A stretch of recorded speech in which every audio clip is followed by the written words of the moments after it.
I'm Elle Edwards, the Mindset Geek from GoToElle.com, and welcome back.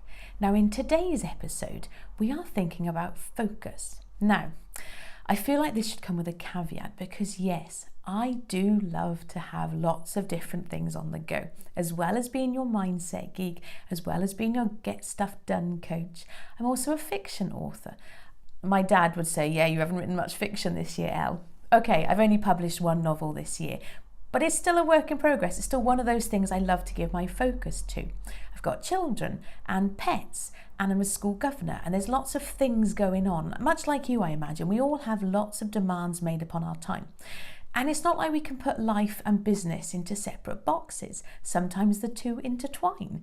Sometimes both boxes feel like they're filled to the top with lots of things. They're bursting at the seams.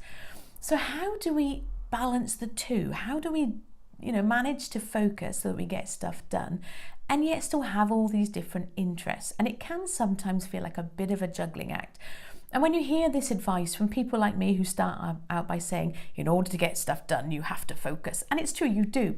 However, taking that as one soundbite, as one piece of advice is really not very helpful. So in today's episode, I wanted to dig into this just a little bit more to give you my take on it and why it can be so useful for you, because it is entirely possible to have lots of interests. It's entirely possible to have more than one business.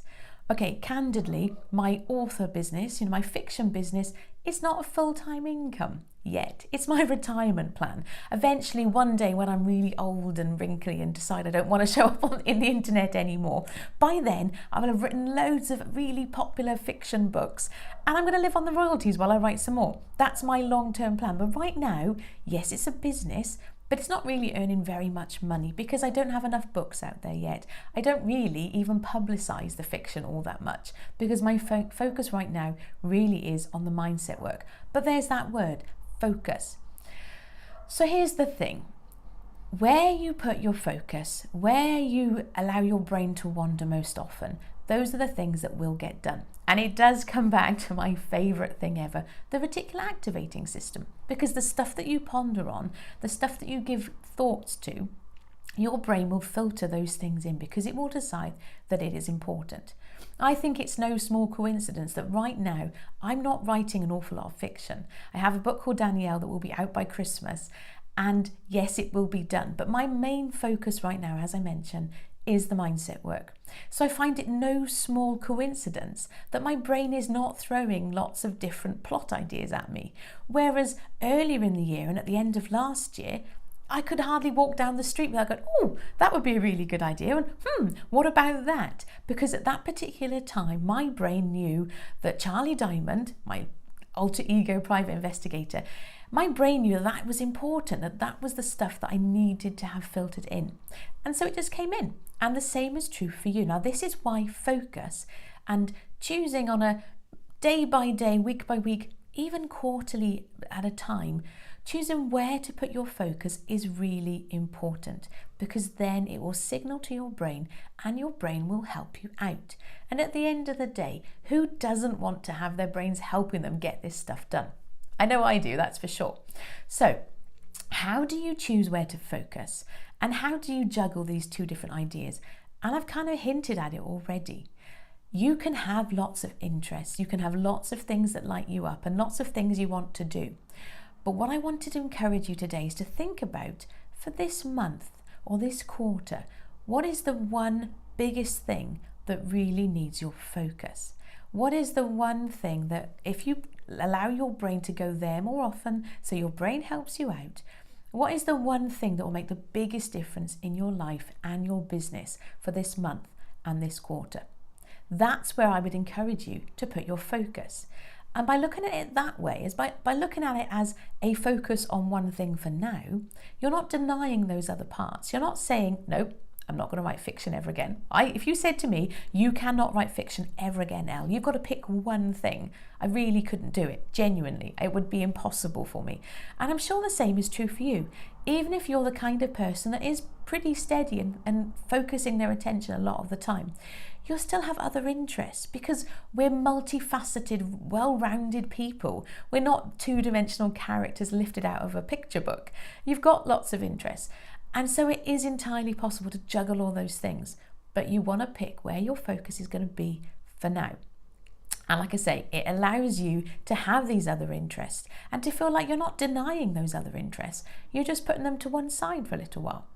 And here's a little spoiler alert. You can actually, even while you're giving your main focus to one particular thing, you can still play with your side interests. At the weekends, I write a little bit of fiction still. Ideally, I quite like the idea of spending the last hour of my day writing fiction. At the time of recording this, I'm not doing it. But yeah, that's something I'm planning my schedule around. I think that actually this is important for me. I'd like to do a bit of both. But there's still one focus. And so I wanted to encourage you and remind you and just to get you thinking today, what is that one thing that needs your focus for the next month and the next quarter? Now, in full transparency, I will tell you that over the next few days and leading into October, my particular focus with this Get Stuff Done and the mindset work is going to be around writing books. I'm going to be sharing stuff because it's NaNoWriMo or Remo, right? I always say it wrong. I never know if it's NaNoWriMo or NaNoWriMo. Whatever. November is novel writing month. And over the next few days and weeks, I'm going to be encouraging you, for those writers amongst us, if you have dreams to get a book written, and I'm going to be breaking the rules a little bit. We'll dig into that next week because rules are made for breaking, spoiler alert. But my focus during the next few weeks is particularly the mindset work that you need to do and the mind gremlins, the stuff that trips you up, because writing a book, okay, it can be quite hard, but I believe it's only as hard as you allow it to be. There's a reason why there are lots and lots of books on Amazon Kindle. The barrier to entry is lower now, hooray! But there's a reason why there are books there, because anybody can write a book. Now, I know that's a little bit controversial. I had a bit of a conversation about this on LinkedIn a couple of weeks ago. This gentleman maintained that no, not anybody can be a writer. I disagree. If you want it enough, if you're committed and willing to give it your focus, anybody can write a book. Now, I'm not going to suggest that you're going to write the next great award-winning book. I'm not saying that, but you can write a book. So if that's something that in particular, if that's a goal that feels like it's important to you, I would encourage you to follow along. Depending on where you're watching this video, or if you're listening to this as the podcast episode, subscribe, follow, whatever. This goes out in a number of different formats, but follow along because we are going to be dealing with this in more detail. That's advance warning for you coming up over the next few weeks. But today, your action step is I just want you to consider and think, what is that one thing, that one particular goal or area of focus for the next month and the next quarter that's going to move your life and business forward in the biggest and best way possible? Think about it, give it some time, and I will be back tomorrow as ever if you'd like some help around this stuff, or if you want to make sure you don't miss out on the next few episodes. Go to GoToEl.com. I've got resources for you, but you can also sign up for my email list, and I'm going to be sharing these resources via the email list as well. So if you don't want to miss out, that's the easiest way to stay in touch. In the meantime, smile, have yourself a delightful day. I've been Elle from GoToEl.com. Take care. Bye-bye.